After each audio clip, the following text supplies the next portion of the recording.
Hola, ¿qué tal? Buenas noches, señoras y señores. Estábamos pensando comenzar nuestro programa de hoy haciendo una reivindicación dirigida a los poetas y a los cantantes que tanto le escriben y tanto le cantan al corazón, a los ojos, a la piel, a las manos.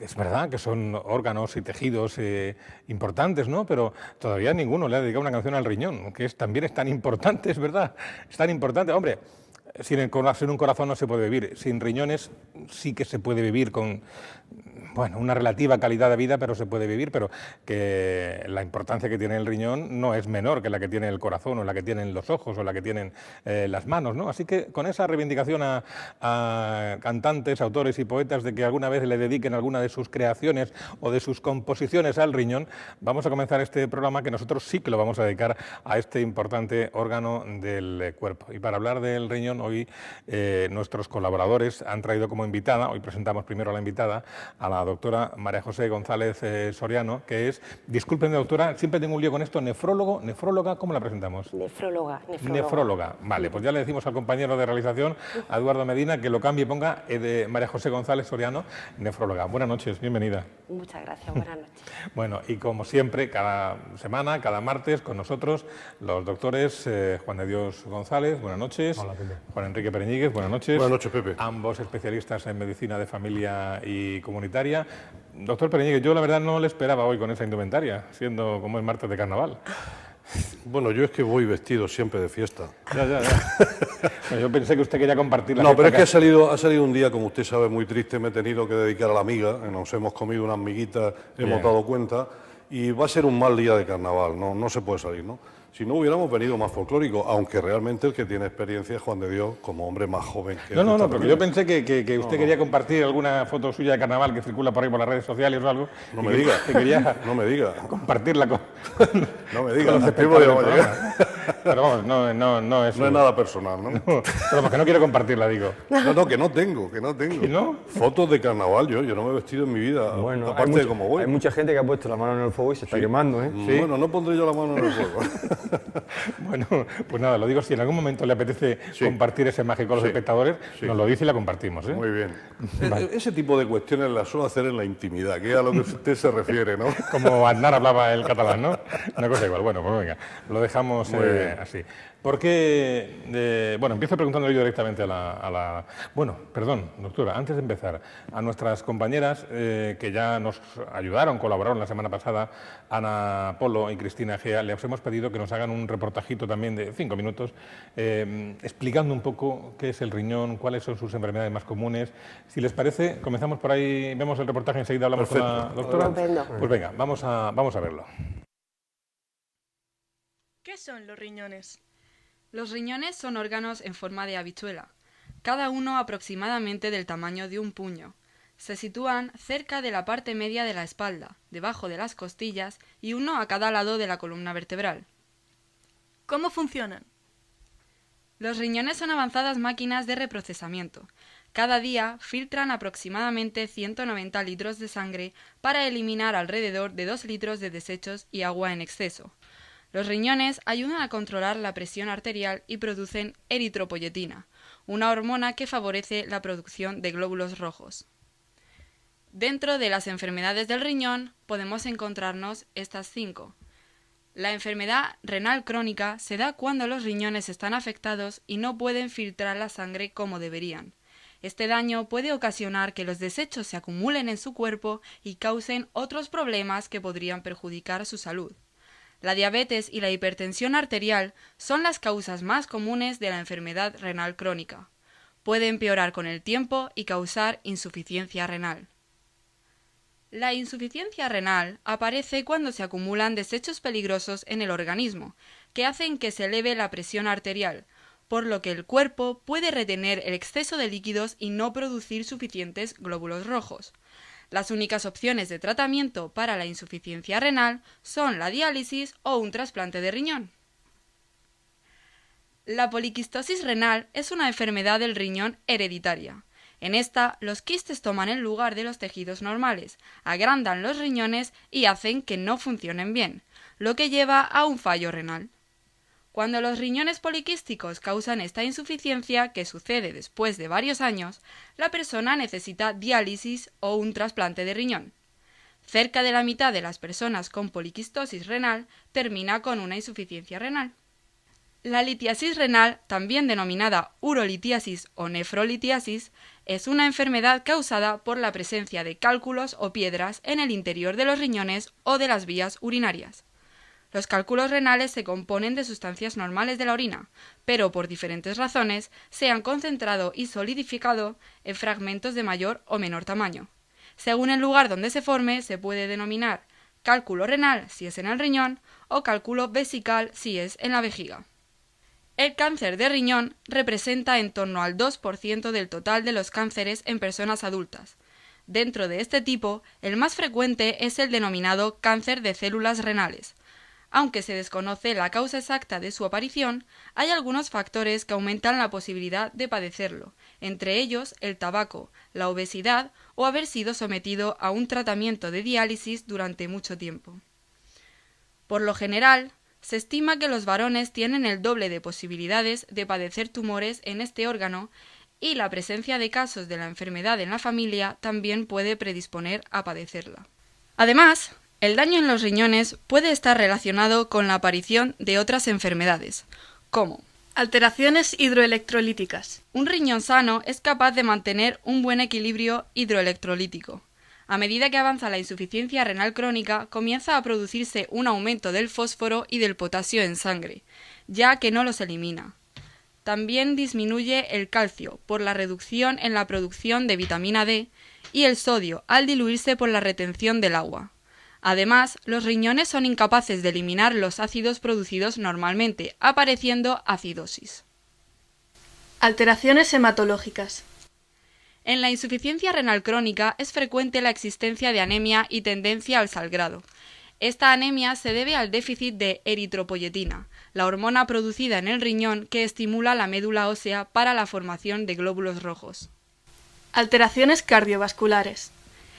El paciente con insuficiencia renal crónica presenta hipertensión, anemia, trastornos en el metabolismo de los lípidos o grasas y el engrosamiento de las paredes del corazón, es decir, hipertrofia ventricular izquierda. La pericarditis, que es inflamación del pericardio o capa que rodea el corazón, es cada vez menos frecuente y solo aparece en pacientes que se someten a diálisis en un estado muy delicado. Alteraciones óseas. Las alteraciones en el metabolismo de calcio y fósforo, así como la disminución en la producción de vitamina D por el riñón, hacen que las glándulas paratiroideas intenten corregir estos defectos, ya que son las encargadas de mantener los niveles de calcio y fósforo normales. Al actuar sobre el hueso de esta manera, se produce la enfermedad ósea asociada a la insuficiencia renal crónica, conocida como osteodistrofia renal. Alteraciones del sistema nervioso. La uremia o urea en sangre puede producir afectación del cerebro o de los nervios periféricos. La afectación cerebral, conocida como encefalopatía urémica, es hoy en día poco frecuente y solo aparece en pacientes no controlados con la enfermedad en estado muy avanzado. Por otra parte, la afectación de los nervios periféricos se manifiesta por adormecimiento, debilidad y dolores en los pies. La diálisis adecuada disminuye estos síntomas, que en muchos pacientes solo se pone de manifiesto mediante pruebas específicas. Alteración en otros órganos. Existen alteraciones endocrinas, como en el metabolismo de las grasas, tendencia a la hiperglucemia, trastornos sexuales como la impotencia y alteraciones en la menstruación.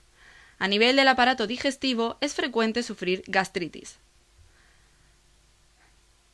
Conviene tener siempre presente que para prevenir problemas renales y para evitar o retrasar la aparición de una insuficiencia renal crónica, es recomendable controlar la hipertensión arterial y seguir unos hábitos de vida saludables, con una dieta equilibrada y sin sal, ejercicio físico regular y la abstención de fumar. Bueno, nos estábamos preguntando aquí de qué vamos a hablar ahora después de este completo reportaje, pero en el transcurso de la charla y con la conversación las cosas se explican de otra manera, yo creo que mucho más asimilable para el gran público. ¿Quién rompe hielo? ¿Doctor Fernández? Sí. A ver. Yo primero quería hacer dos referencias a una persona entrañable que es la jefa de servicio de nefrología y jefa de María José, que es la doctora Jimeno, que es una de las grandes cabezas que hay en la región de Murcia. Compañera de la academia, insisto, le mando un fuerte abrazo y un fuerte beso. Y en segundo lugar, porque nos une una relación personal que no puedo obviar. Lo que pasa es que ella es joven, aunque sobradamente preparada, pero yo es que a su hermano Obdulio, grandísimo jugador de balonmano, lo conozco solamente desde que teníamos 9 años, ¿no? Entonces, verla a ella, ver a Obdulio, estoy viendo a mi familia. Quería hacer esa precisión, tú lo sabes, Ya. y que os quiero especialmente. Además, su padre y mis padres eran amigos, etcétera, etcétera.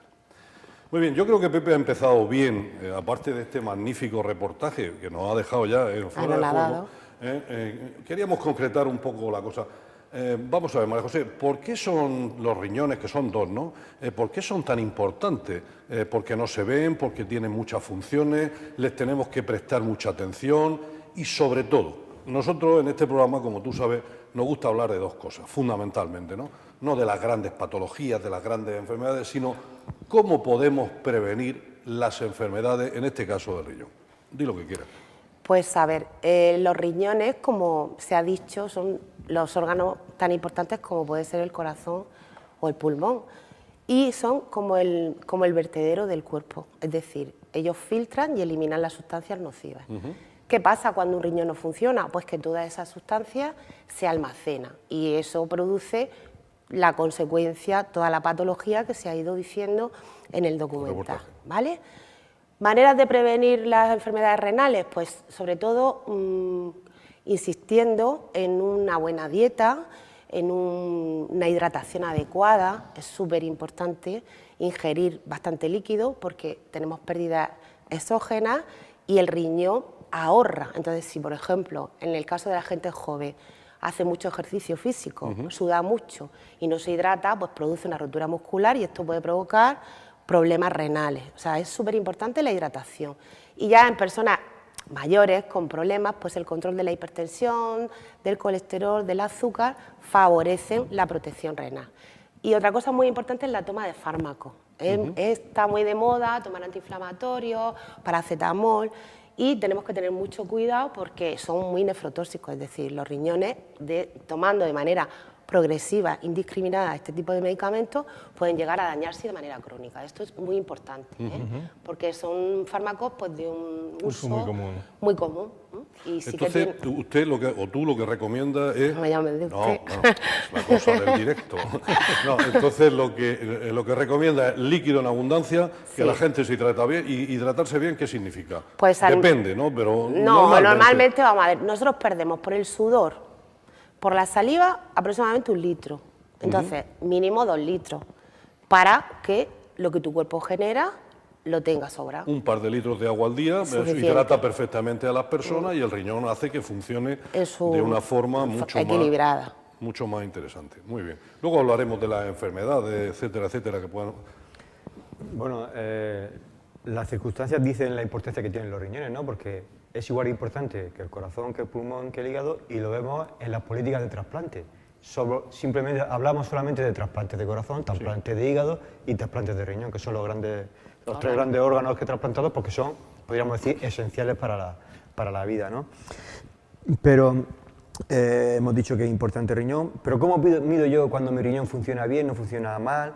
Porque la gente se hace su análisis todos los años y mira, ¿cómo tengo la urea o la creatinina, ¿no? Pero en realidad esos son marcadores que dan la cara cuando ya el daño del riñón está un poquito más fastidiado, ¿no? Más avanzado. Hay otro medidor que se le hace a los diabéticos y se le hace a los hipertensos, porque son las 2 grandes enfermedades que deterioran la función renal, que creo que es un cociente, que es el cociente. Sí, es un cociente que mide unas pequeñas proteínas que en estadios iniciales empieza de manera muy sutil a eliminar el riñón. Entonces, si nosotros somos capaces de determinar eso con un cociente muy sencillo, podemos ya poner mecanismos para evitar que eso progrese. ¿Qué pasa con las enfermedades renales? Que efectivamente no suelen dar clínica. Son o hallazgos casuales o situaciones que ya cada vez son menos de llegar a una situación terminal. ¿Qué hemos aprendido? Pues que precisamente en primaria hay que incidir mucho en esas determinaciones para de una manera precoz determinar esas proteínas chiquititas, esa albuminuria, ese cociente que nos va a ayudar a poder frenarlo y a poder controlar más los factores que la están provocando. Es decir, María José, el médico de atención primaria, el médico de familia, tiene, sin saber lo que se va a encontrar, pero en unos determinados pacientes, ir a buscarlo. Exactamente, es fundamental la detención precoz de ese daño mínimo renal, porque si lo detectas de manera precoz y lo buscas porque lo conoces, puedes prevenir el desenlace final Luego del ya riñón. tenemos el agua, ya tenemos la detección precoz de unas sustancias que se pueden perder por la orina. Vamos encontrando elementos que, aunque el riñón no esté enfermo, tenemos que buscar por si acaso. Claro, pero cuando eso se empieza a alterar, porque claro, tenemos que incidir más en el control de los factores de riesgo, que sobre todo son el azúcar y la hipertensión. Lo digo porque sobre todo la hipertensión arterial, estamos hablando que una persona debe tener 14,9 cuando no está tomando ningún tipo de tratamiento, cuando estamos tomando medicación para bajar la tensión no deberíamos de pasar de 13,8 o 130,80, y muchas veces, ya no solo los pacientes, sino incluso los propios médicos nos conformamos, bueno, tienes 15 días y no te pasa nada, lo dejamos ahí, ¿no? Hay que ser más incisivo en el control, ¿no? Cuando una persona tiene afectado el riñón, probablemente la única manera de tratarlo, de que eso no vaya más, es controlar la tensión, el azúcar y la hidratación. ¿Cuál sería la cifra óptima de un paciente hipertenso que ya está empezando a tener fallos en el riñón? Eso, y quería también, al hilo de eso, preguntar, ¿y qué tiene que ver el riñón con la tensión? Todo. Venga. Todo. A ver, las cifras tensionales van a depender de la edad del enfermo, ¿vale? Pero siempre van a estar por debajo, o sea, una población joven vamos a llamarla entre unos 30, unos 50 años, siempre tenemos que tener una tendencia a tener una tensión alta, la sistólica, por debajo de 14, entre 13, 12, incluso 11. Eso es una protección renal, y las mínimas igual. Una persona más mayor, pues por problemas de rigidez, pues no va a tener un control, el control lo puede tener con cifras de 14, ¿eh? Pero sí que tenemos que tener tendencia a bajar las cifras de tensión. Con respecto a qué tiene que ver la tensión con el riñón, pues todo. ¿Por qué? Pues porque el riñón filtra, elimina el agua que nos sobra y produce sustancias que producen una vasoconstricción, es decir, la tensión se produce por una retención, por una producción de sustancias que hacen que las paredes de las arterias se pongan rígidas. El riñón se deteriora, empiezan a aparecer mecanismos y eso se incrementa, con lo cual aumenta la tensión. Si nosotros utilizamos fármacos que existen, que bloquean esos mecanismos, favorecemos que ese riñón no sufra y que ese riñón se controle. Es decir, que hay una tensión que está relacionada con un sistema que vosotros conocéis como nadie, que es por lo menos que nos suena a todos, de la renina, porque muchas veces hablamos en la consulta, le voy a poner a usted medicamentos para luchar contra la renina, ¿no? Renina, angiotensina, aldosterona, ¿no? Son sustancias que produce el riñón y al tener menos circulación, porque hay hipertensión, produce más. ¿Para qué? Para que suba la tensión y tenga más se produzca su función, Es un círculo vicioso. Por eso, con muy buen criterio, lo cortamos con esta medicación. Eso es. De hecho, entonces, el regulador a largo plazo de la tensión arterial es el riñón. Efectivamente. Claro, y te voy a preguntar, luego, entonces, ¿una hipertensión puede afectar o perjudica la función renal, o la función renal puede provocar hipertensión? Las dos cosas. En los dos sentidos. Es como la gallina y el huevo, Sí. el sexo de los ángeles. Sí, vale. porque pues, hay enfermedades que empiezan afectando por la hipertensión al riñón y al revés. El mal funcionamiento del riñón provoca hipertensión. O sea, que muy sencillo. Por ejemplo, uno tiene la arteria renal pequeña, la sangre le llega al riñón menos, entonces el riñón pone en marcha unos mecanismos para que le llegue más sangre y eso hace que aumente la tensión, por un lado. Pero por otro lado podemos tener el riñón enfermo, y al tener el riñón enfermo no puede eliminar la sustancia, y al no eliminar la sustancia se queda uno con la sal, se queda uno con una serie de sustancias que pueden hacer que suba. No elimina el líquido, no elimina sal y entonces te sube la tensión, no por un problema vascular, sino de hipervolemia, de no eliminar. Luego hay una relación directa entre la tensión arterial y el riñón y la tensión arterial. ¿Y el azúcar? ¿Y la glucemia? Es importantísimo. A ver, la diabetes ya lo sabemos todos que es una enfermedad pues, que afecta a muchísimos órganos y el órgano diana es el riñón. Entonces es súper importante tener buenos controles de azúcar porque de esa manera vamos a preservar ese bienestar del riñón. ¿Cómo afecta el azúcar al riñón? Pues por daño directo. Sin más, la misma glucosuria, el exceso de glucosuria, produce un daño en todo el parénquima renal y ya empiezan a aparecer los mecanismos de compensación y eso conlleva a la eliminación de esa proteína famosa que vamos buscando y esa proteína va aumentando y llega al deterioro de la función renal. Con lo cual, los diabéticos son un objetivo diana de atención primaria para un control pues, de esos pequeños cambios en la albuminuria que nos van a decir, y sobre todo del control metabólico. Yo, a raíz de que iba a venir aquí, me he vuelto a estudiar el riñón.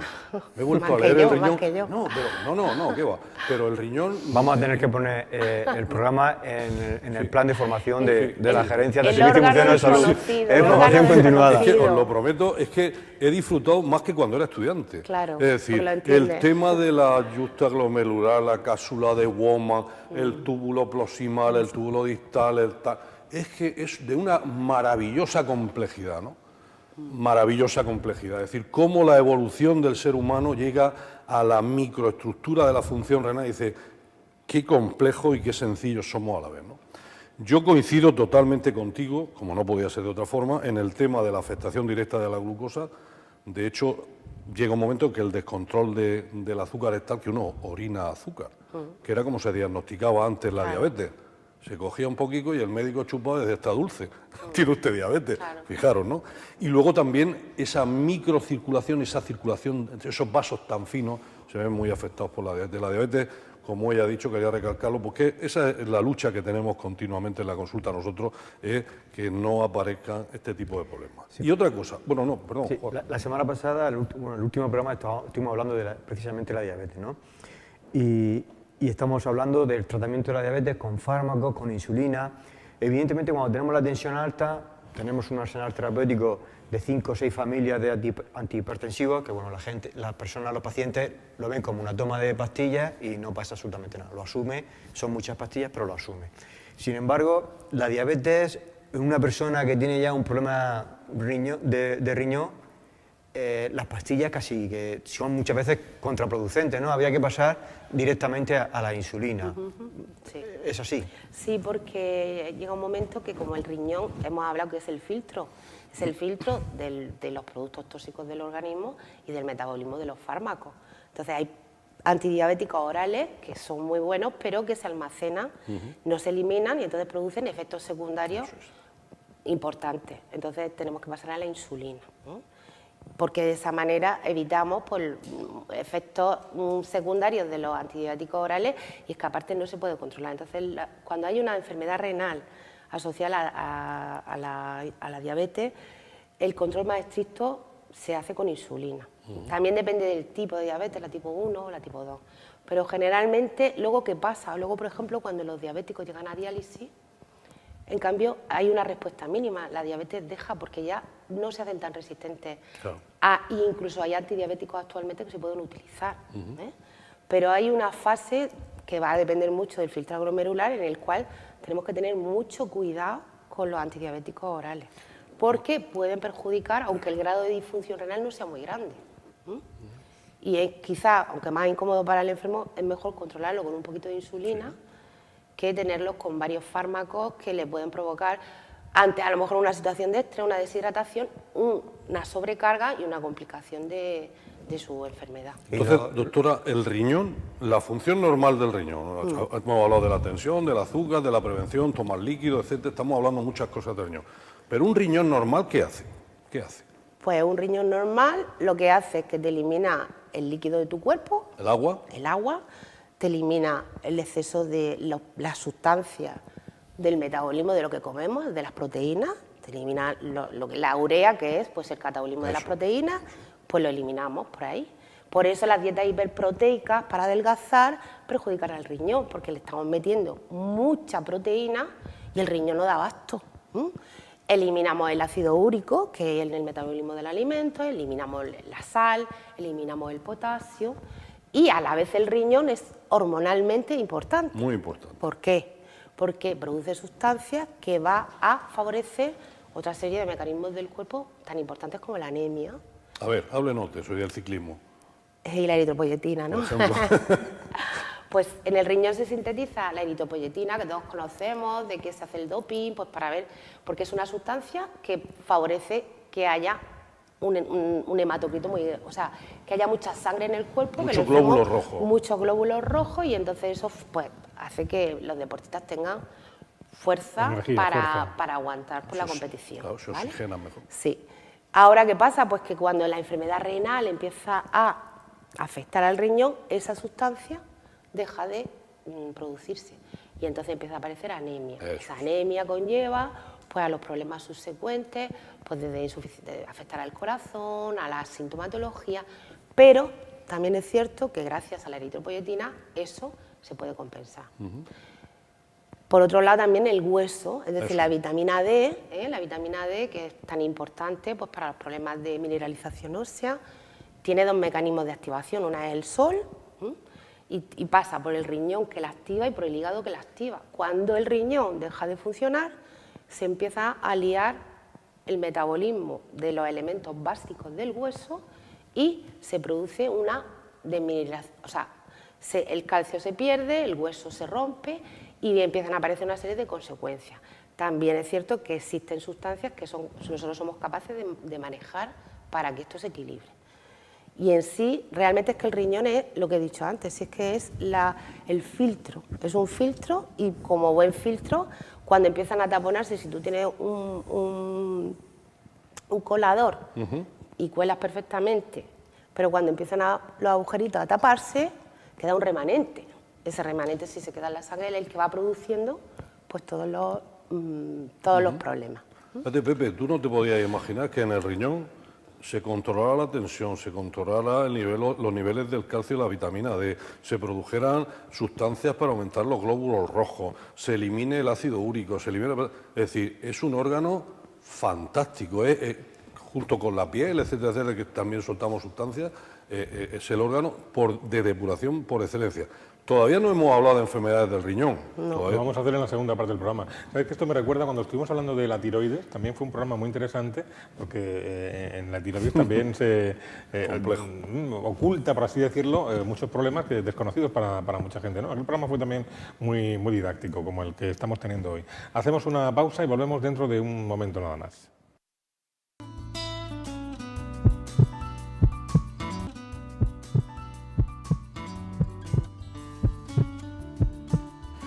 Encantados de cuidarte esta semana, dedicado a hablar del riñón, órgano importante donde los haya. Estamos aprendiendo muchas cosas hoy sobre el riñón, sobre cómo afecta a otras enfermedades o a otras complicaciones que pueden surgir en el cuerpo. Y para hablar de este asunto tenemos hoy con nosotros a la doctora María José González Soriano, que es nefróloga y que viene, como siempre, como cada martes, con los doctores Juan Enrique Pereñíguez y Juan de Dios González. ¿Por dónde arrancamos esta segunda parte? Juan de Dios. Hemos dicho que hay enfermedades que perjudican, y al principio has comentado que había unos fármacos que perjudican al riñón, y hay unos que son las estrellas, que son los antiinflamatorios, tipo ibuprofeno, diclofenaco, aciclofenaco, cualquiera, ¿no? Y el paracetamol también, porque siempre se ha dicho que los antiinflamatorios perjudican al riñón, el paracetamol perjudica al hígado, y luego hay un medio que se llama el famoso nolotil, que no sabemos si sí, que si no. Territorio en medio, ¿no?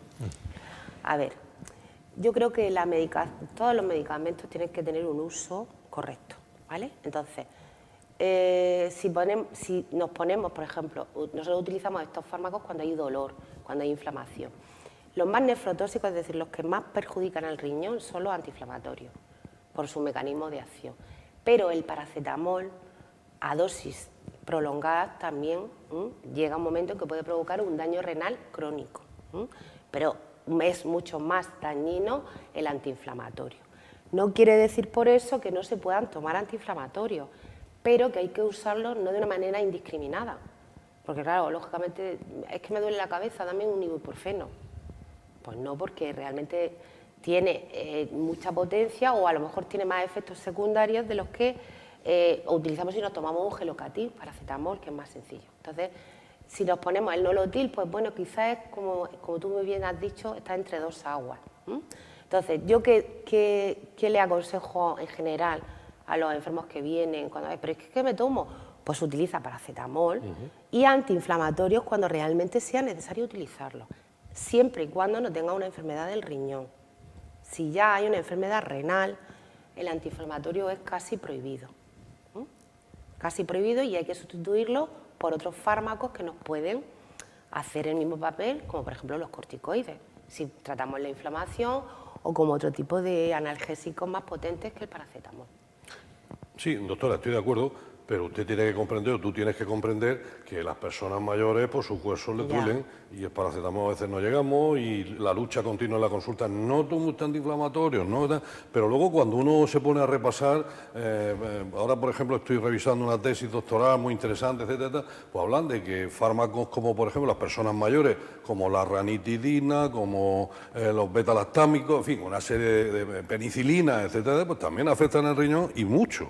Sí, sí. Quiero decir, que esto es como, yo creo que tú lo has dicho muy bien, ¿no? Es decir, los antiinflamatorios, el paracetamol, etcétera, etcétera, no es tome usted esto toda la vida, porque ahí es donde está el follón. Claro. Si en un momento determinado, en un periodo corto, hace falta, lo mismo que los corticoides, lo mismo que la cortisona, utilizada en un momento rápido, fugaz, soluciona el problema y se pasa página, pero no puede estar uno tomando cortisona toda la vida, ni antiinflamatorios toda la vida, ¿no? Y luego si hay un problema, por ejemplo, una artritis reumatoide, un problema que realmente necesita esos fármacos, pues entonces hay que utilizarlos. Pero a nosotros también es cierto que los problemas del riñón con los antiinflamatorios banales los vemos nosotros, vosotros no los veis, porque a lo mejor no es la persona mayor la que viene con un fracaso renal por el antiinflamatorio, sino a lo mejor viene una chica joven que está utilizándolo. O sea, que es un poquito el saber que son fármacos buenos, pero que hay que saberlos utilizar. Tienen sus problemas. Y tienen sus problemas, y hay que utilizarlos pues en su sabia medida. No, nosotros básicamente lo que vemos son renales crónicos y no especialmente deteriorados, es decir, que tiene una función renal alterada. O sea, eso es prohibido. Claro, pero no A tanto. eso, Claro. ni olerlo. No, porque esos son los que desencadenan al final el proceso de la diálisis. A Aparte eso- del joven que tiene un problema y hace un fallo renal y hay que meterlo. Claro. Muy bien. Pues yo creo que hay que beber agua, hay que llevar cuidado con los medicamentos, hay que controlar bien la tensión, hay que controlar bien el azúcar. Esos son los elementos de prevención más importantes que hará las enfermedades renales. ¿Y hay alimentos especialmente saludables o recomendables para el buen funcionamiento del riñón, o nos tenemos que atener a la famosa dieta mediterránea? Dieta mediterránea siempre y cuando, cuando no hay una enfermedad renal establecida, dieta mediterránea, ejercicio físico, dieta saludable. Cuando ya hay daño renal, hay determinadas cosas que hay que reducir para no cargar a ese riñón que no trabaja bien. Esto es como todo. Es decir, que, por ejemplo, las proteínas son buenas, pero cuando un riñón no trabaja bien no hay que tomar muchas proteínas, porque si no... ¿Y las satura. proteínas en la dieta mediterránea dónde están? Pues las proteínas hay vegetales y animales, pero sobre todo son las animales, que es la carne. Eso es. Entonces hay que tomar, pues en vez de un filete de carne así, un filete de carne más chiquitito. La verdura, en los enfermos renales a veces tienes problemas por el potasio. ¿Por qué? Pues porque tiene potasio, que es un elemento estupendo y que necesitamos todos, pero cuando lo tomamos en exceso y si el riñón no trabaja, se acumula y entonces produce problemas. Entonces hay que bajar un poquito pues, el exceso de potasio. Pero estamos hablando en una población normal que si es hipertensa y es diabética ya va a tener unas ciertas restricciones, o sea que no es nada especial, a no ser que ya hablemos de enfermedad renal avanzada, entonces sí. A mí me parece muy importante lo que acaba de decir, ¿no? Porque a los pacientes que están en el límite, es decir, no, coma usted menos carne, y coma usted más vegetales, coma usted lechuga, es decir, y ese cambio a veces no se entiende, yo creo que lo ha explicado magníficamente. Yo creo que todo, bueno, lo que podemos hablar en este tipo de programas de temas de prevención y tal, pues para nosotros como médicos de familia y para el público en general, les creo que es muy interesante, control de diabetes, de tensión, de dieta, etcétera, etcétera, el riñón funcionando, la mayoría de la gente funciona bien y el riñón, cuando nos vamos haciendo mayorcitos, pues, Se va haciendo afectando. viejecito. Yo quería preguntarte por dos cosas. Una primero. Háblanos de algo tan frecuente en la población como es el cólico frenético, el cólico nefrítico, el cólico al riñón. ¿Qué pasa con De eso? todas maneras, esos son los urólogos más que los Lo nefrólogos. lo sé. Pero vamos, pues eso es... Pero las concentraciones, ¿dónde se producen? Pues en el riñón, Venga. el riñón. Entonces, ¿qué hay que hacer? Pues lo primero, normalmente hay una historia, eso ocasionalmente hay Si nos excedemos en determinadas dietas, favorecemos el acúmulo de esa sustancia y si eso no lo acompañamos con una ingesta adecuada de líquidos, pues provoca formar un cálculo.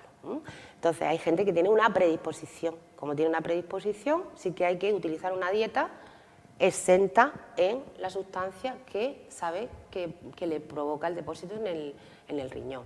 Entonces, ¿por qué decimos, cuando hay cálculos de ácido úrico, qué se le dice? Pues no tomes marisco, no tomes carne roja, no tomes verdura de hoja ancha, acelga, porque todo eso tiene mucho ácido úrico. Como hay un defecto en esa eliminación en el riñón, hay que quitarlo. Cuando es de calcio, pues lo mismo. Entonces, el cólico nefrítico no tiene un tratamiento científicamente como un antibiótico para una amigdalitis, pero tiene tratamientos paliativos para evitar el depósito, pero sobre todo lo que hay que evitar es el exceso de ingesta de determinados productos. Y luego, Juan de, yo quería preguntar, ya me callo. Sí. No. Yo a las personas mayores siempre hay que dejarlas hablar. Ya que estás, sigue, ¿no? Sí, ya que estoy, sigo. No, quiero preguntarte algo que está a la orden del día, sobre todo en las poblaciones más jóvenes, que es la famosa glomerulonefritis, ¿no? Esas cosas raras que afectan a los niños, que hay un montón de glomerulonefritis. ¿Eso de la glomerulonefritis qué es? Pues eso, como tú dices, esas cosas raras que no se entienden, pues cuando llega un niño o un adolescente y dice, pues es que he orinado color Coca-Cola y tenía fiebre y he orinado color Coca-Cola. Y entonces tú te das cuenta que tiene una glomerulonefritis. ¿Qué quiere decir? Una inflamación del glomérulo. El glomérulo es la célula madre del riñón. Eso es la enfermedad propia de los riñones, que tiene muchas causas, pero la mayoría no tienen tratamiento. Ese es el problema de la glomerulonefritis, que tienen tratamientos, pero tratamientos no directos, sino para bajar esa inflamación. Entonces, es muy desesperante cuando tú diagnosticas una enfermedad que va a provocar una pérdida de proteínas, que va a provocar una orina oscura, que tú le dices que padece del riñón y que no le das una solución inmediata. Entonces son enfermedades crónicas que a veces revierten, a veces no revierten, que unas llegan a enfermedad renal crónica terminal y otras no. Pero en sí es, pues eso, lo que es la inflamación de la célula madre del riñón. ¿Hay mucha incidencia de glomerulonefritis? Sí hay. La incidencia siempre ha sido igual, no es mayor ni menor. Igual que hay de las enfermedades hereditarias renales, como se ha hablado de la poliquistosis, pues la incidencia está, y en personas jóvenes, a ver, nosotros no vemos adultos, los niños tienen glomerulonefritis de tipo diferente, pero aproximadamente... ¿Eso que se le pone en las piernas coloradas? Sí, que se le ponen las piernas hinchadicas. ¿Cómo se llama eso? Eso es un síndrome nefrótico. ¿Qué se llama? Eso se llama edema, que se hinchan, edema. Entonces los niños, luego hay muchas enfermedades virales que pueden desencadenar por ese mismo mecanismo de acción inflamación del riñón y que cuando se curan pueden volver a ser riñones normales. Yo hablaba de la púrpura del sol. El sol. No, lo digo porque en críos que llaman muchísimo la atención y puede afectar. Hay enfermedades que en los niños también hacen púrpura, son enfermedades, vamos, importantes, porque hay una afectación, pero no solamente del riñón, sino de todo el cuerpo. Son enfermedades autoinmunes. Eso es. Mecanismos externos, varios, que provocan una reacción de autoinmunidad en nuestro cuerpo y empiezan a hacer actuaciones en todos los órganos. ¿Vale? Entonces sí que es cierto que son enfermedades muy difíciles de entender. ¿Cómo llegamos al diagnóstico nosotros? Pues haciendo una biopsia de riñón. Esa es la manera. Porque vemos exactamente y le ponemos nombre, porque hay muchas. Yo, quizá adelantándome un poco más en lo que es la prevención y la promoción, bueno, un riñón deja de funcionar, pasamos a la diálisis fracasa o estamos dentro de una lista de espera de trasplante y no hacemos un trasplante, y hay muchos tipos de trasplantes y de cadáveres más, pero últimamente está de moda el trasplante de vivos, ¿no? Entre madre e hijo y padres. ¿Cómo está eso en la región de Murcia? Está estupendo. A nivel nacional, ¿somos pioneros, no somos pioneros? Vamos a ver, el tratamiento de elección en la enfermedad renal crónica es el trasplante de riñón. No quiere decir por ello que la diálisis no dé una muy buena calidad de vida, porque el trasplante tiene también sus ventajas y sus inconvenientes.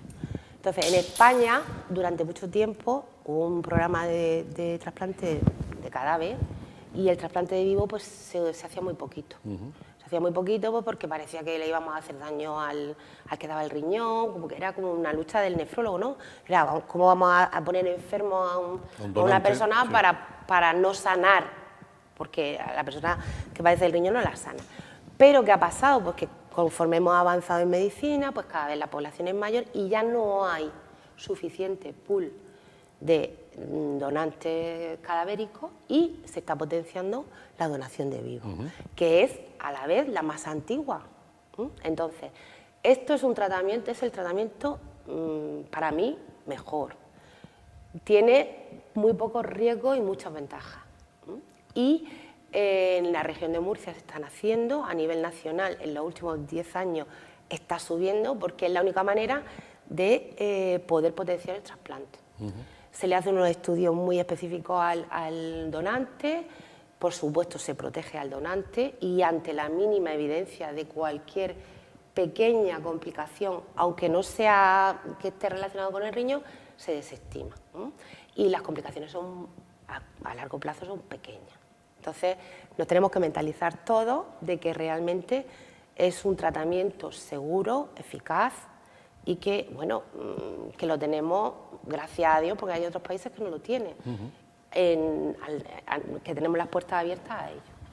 Sí, yo creo que hay que hacer una referencia a la urología y a la nefrología en la región de Murcia, y más en este tipo de cuestiones, porque gracias a los servicios de nefrología, a la inmunología y a los servicios de cirugía urológica, yo creo que estamos a la cabeza de la red. Sí.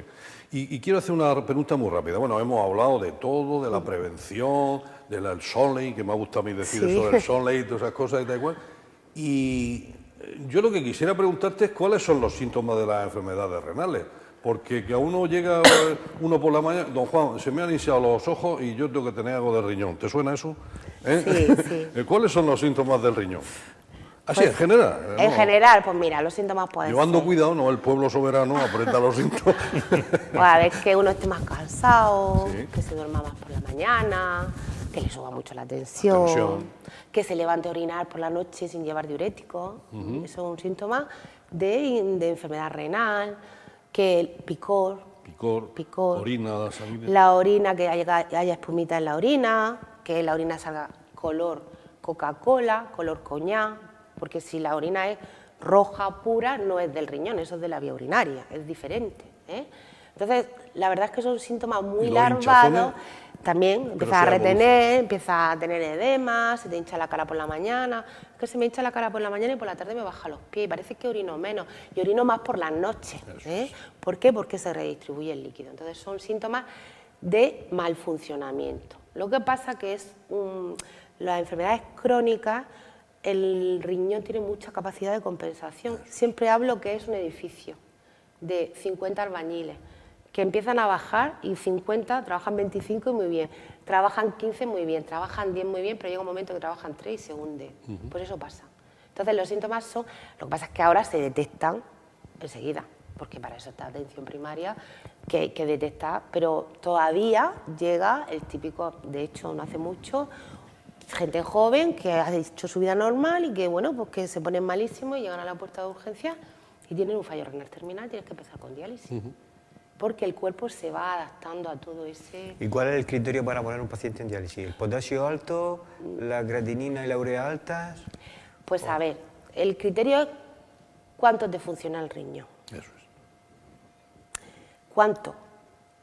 Por debajo de un 15%, entre un 10 y un 5% de funcionamiento es indicación de tratamiento sustitutivo. Una persona tiene ya posibilidad de tener un evento mortal, porque ya no elimina. Por encima de 15 podemos mantenerlo, Entonces, sí que es cierto que si, por ejemplo, te viene una hiperpotasemia, un potasio muy alto, si tú no puedes manejarlo médicamente, tienes que empezar diálisis de urgencia.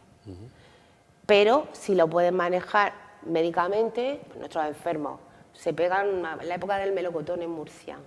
Llegan y comen mucho melocotón y les sube el potasio, pero claro, no va a empezar tratamiento, tú le restringes, pones tratamiento y lo puedes llevar. Y luego depende de si es un problema agudo o si es un problema crónico.